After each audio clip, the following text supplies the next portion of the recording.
Não toquem tambor para maluco dançar. Um dia nós vamos morrer, mas todos os outros dias não.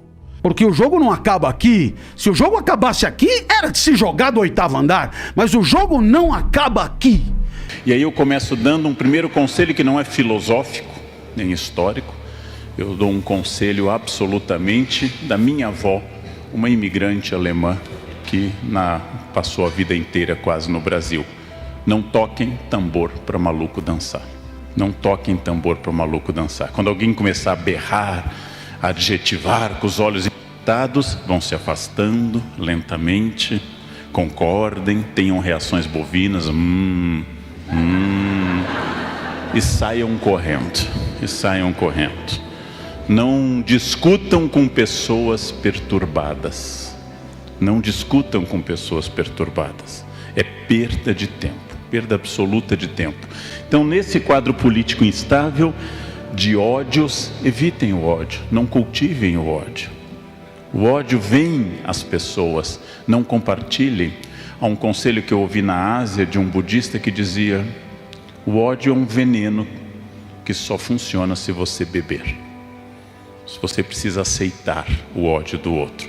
Afastem-se disso, porque tem tanta gente interessante, tem tanta gente desafiadora, que as nossas dúvidas têm que ser de várias ordens. Nossas dúvidas são lícitas, são boas, mas nossas dúvidas não podem ser longe da ética, não podem ser longe de princípios.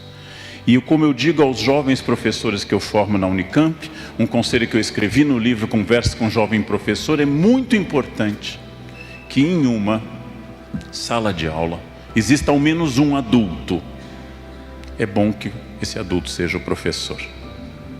É muito importante que num ambiente, por mais que tenha gente brigando, destruindo e gritando, que eu redobre a minha capacidade de ser pacífico. Esse é o primeiro ponto no momento que nós estamos vivendo. O mundo está em transformação. Essa transformação sempre ocorreu, mas ela se acelerou. Quando meu pai se formou em Direito em 59 na Universidade Federal de Porto Alegre, ele nunca mais fez outro curso de atualização. Ele nunca fez MBA, ele nunca foi em busca de outro curso, porque naquela época as pessoas se formavam e assim ficava. O tempo era um tempo repetitivo. Hoje isso não é mais verdade. Hoje, se você já está formado, tem necessidade de mais cursos, de mais atualização. Aquela época passou. A velocidade da transformação está tão grande, darei exemplos do que seria uma espécie de filosofia de um grego chamado Heráclito, que confiava e dizia que tudo era movimento, pantarrei em grego, tudo move, tudo se move, tudo se transforma, todas as coisas se transformam. Por exemplo, os celulares que as senhoras e os senhores têm nas mãos, eles são a síntese de toda a memória da humanidade. Todas as coisas que nós já produzimos como espécie humana estão lá. Todas as poesias, todas as obras de arte, todas as músicas estão ao nosso alcance. Isso é uma revolução. Isso é uma radicalização da Revolução de Gutenberg. Isso é a radicalização da imprensa. Nós capilarizamos, atomizamos o conhecimento. Quando eu era criança, os jovens não têm ideia disso, a professora mandava a gente pesquisar, a gente ia à Barça, Enciclopédia Barça, e copiava, só tinha essa fonte. Nas famílias muito ricas havia britânica, mas só tinha essa fonte. O conhecimento estava em bibliotecas, o conhecimento estava reservado em bibliotecas. Hoje, cada vez mais, ele está para o bem e para o mal atomizado. As escolas têm que ser revolucionadas, e elas ainda, digo isso como professor, elas ainda não notaram a revolução, que é ter uma memória em HD externa. Uma memória externa a nós. Essa transformação também atinge um fato importante. A maior empresa de transporte urbanos do planeta não tem um único carro. Ela é um aplicativo na nuvem. E se você não sabe o que é nuvem, você tem diploma de datilografia. Isso é uma característica. Você não sabe o que é nuvem, pensa em nuvem e acha que é um fenômeno meteorológico, você tem diploma de datilografia e fez o SPB na escola. Mais uma mudança importante para a gente registrar: a maior empresa de hospedagem do planeta, Airbnb, não tem um único hotel. Ela é um algoritmo de hospedagem, ela é um programa da nuvem também. Ou seja, essa é uma mudança enorme. Claro que já no século XVI, Camões nos disse: mudam-se os tempos, mudam-se as vontades. Mas hoje essa mudança não é mais de uma geração para outra. Não é mais de uma geração para outra, ela é uma mudança imediata. Tem gente que tem pânico da morte. Eu tenho medo, mas não tenho pânico.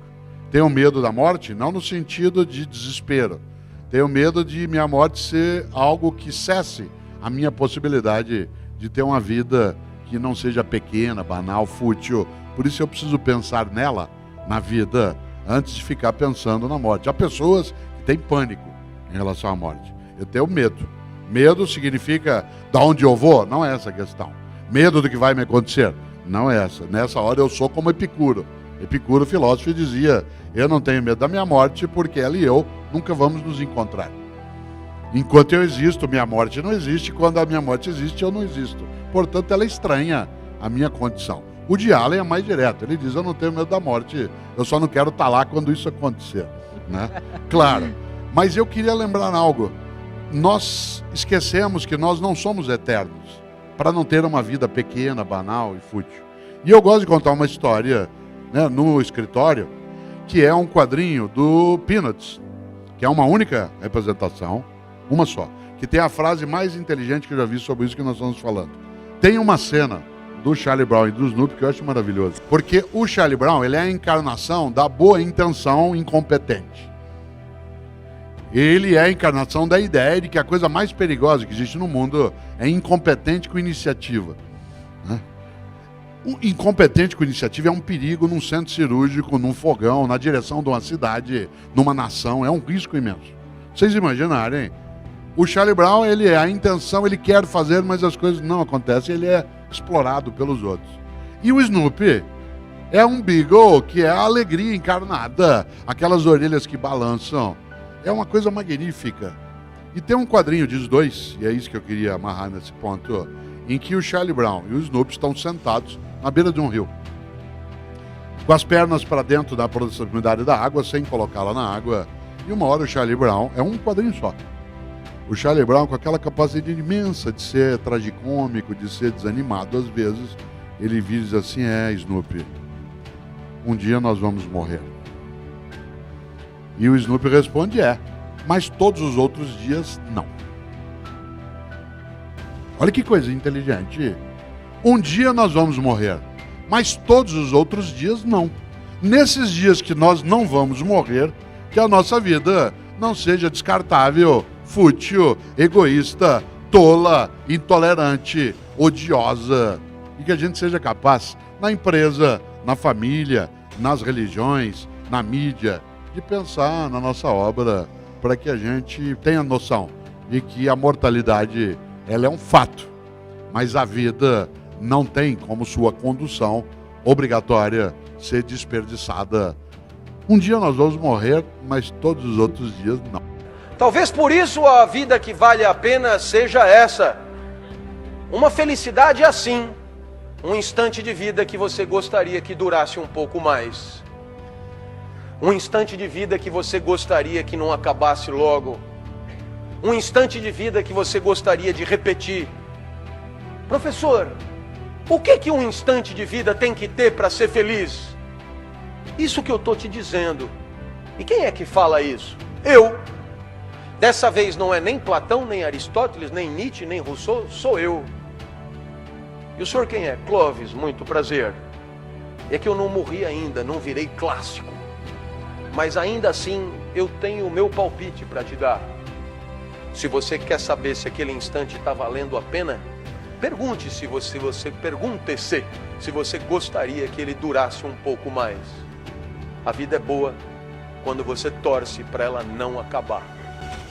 Perceba que a maior parte do tempo a gente torce para acabar. Torce para o dia acabar, para poder chegar em casa. Torce para a semana acabar, por causa do final de semana. Torce para o mês acabar, por causa do 5º dia útil. Torce para o ano acabar, por causa das festas e das férias. E sem perceber, a gente está torcendo para a vida passar rápido. A felicidade é o contrário disso. A felicidade é quando você gostaria que não passasse, é quando você lamenta o final do dia. É quando você lamenta o final de alguma coisa que você está fazendo. Como num filme argentino, você até esqueceu que está no cinema e só se lembra que está no cinema quando o filme acaba e você lamenta muito de tão bom que era o filme, de tão feliz que você foi. Não era outra a pretensão para esse nosso encontro. Que pelo menos por um segundo eu tenha te surpreendido.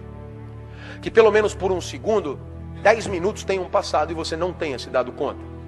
Que pelo menos por um segundo você não tenha percebido que está tendo uma aula de filosofia há exatamente 1 hora. Que pelo menos por um segundo você tenha pensado em repetir isso. Torcido para durar um pouco mais. Me mostrado para alguém que você ama na internet. Ser meu aluno ou pelo menos me dar um abraço no final da palestra. E se alguma dessas coisas aconteceu, é porque você foi feliz por um segundo. E agora você já sabe o caminho. A vida vale a pena quando você torce para ela não acabar.